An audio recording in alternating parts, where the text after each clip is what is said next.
చెప్పించుకున్న సంకల్పం పనిచేయదు. ఇది జగను కాశీ వెళ్ళి ముందు ఒక్కరోజు ముందు కానీ 2 రోజుల ముందు కానీ ఈ క్షేత్రానికి రావాలి.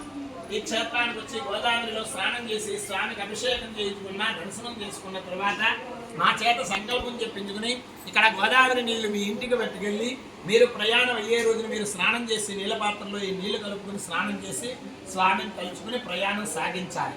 కాశీ వెళ్ళిన తర్వాత ఆ గంగానదిలో స్నానం చేసే ముందు గంగామాతతో చెప్పాలి. ఏమని?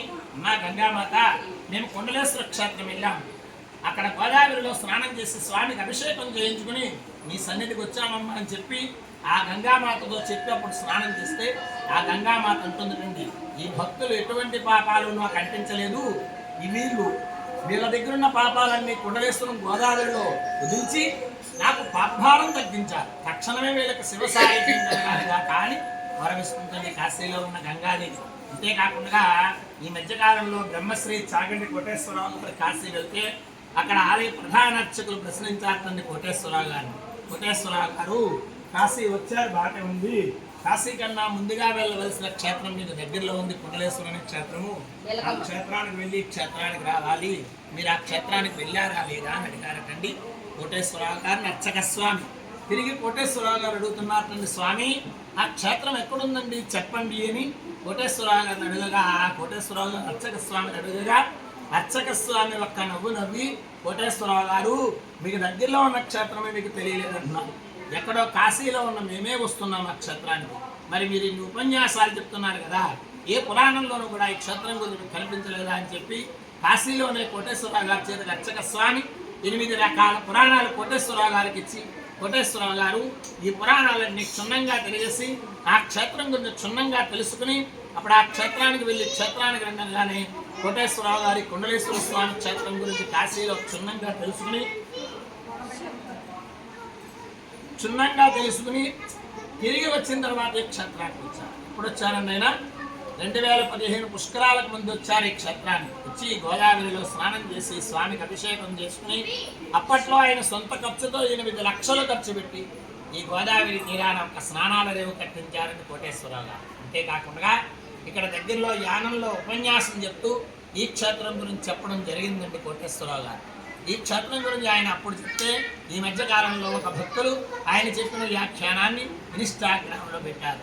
తక్షణమే 50 లక్షల మంది చూశారండి ఆయన చెప్పిన వ్యాఖ్యానాన్ని. ఆ ఇన్స్టాగ్రామ్లో పెట్టిన భక్తులు ఎవరో కూడా అప్పటికీ మాకు తెలియదు. అప్పటి నుంచి క్షేత్రానికి భక్తుల తాకిడి పెరిగింది. అంతే విశిష్టమైన తీర్థము క్షేత్రము కూడా. ఇంతేకాకుండా విష్ణుమూర్తికి 10 అవతారాలైనావు, ఆయనకి యుగానికి అవుతారు. మరి ఈశ్వరుడికి 363 శివలీలలు. దీనికి రోజుకోవాలి. అయితే మా పూర్వీకులు పురాణాలు తెలియగా మా పూర్వీకులు దొరికినవి 26 శివలీలలు దొరికాయి. ఈ ఆలయాన్ని ఇంతవరకు అభివృద్ధి చేసింది మా చిన్నాన్నగారు.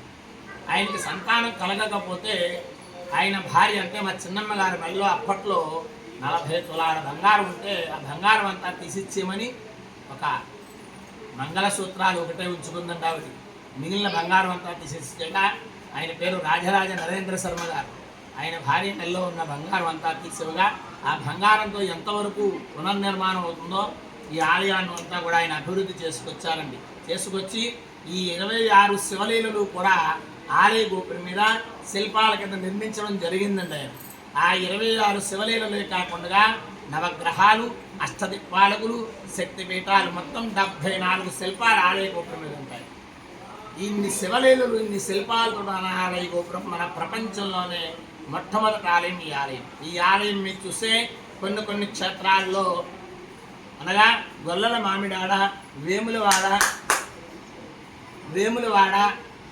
ఇలా కొన్ని దేవాలయాల మీద ఈ ఆలయం మీద చూసి కొన్ని శివలీలలు నిర్మించడం జరిగింది.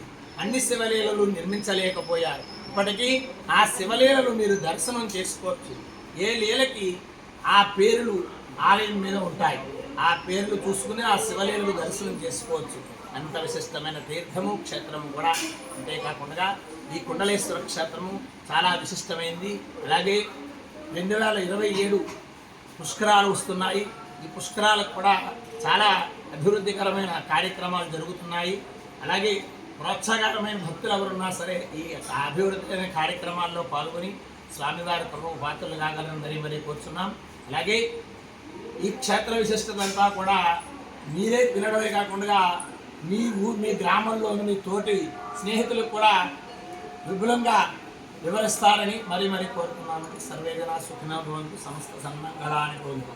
హర హర మహాదేవ, శంభో శంకర. ఓం నమః శివాయ.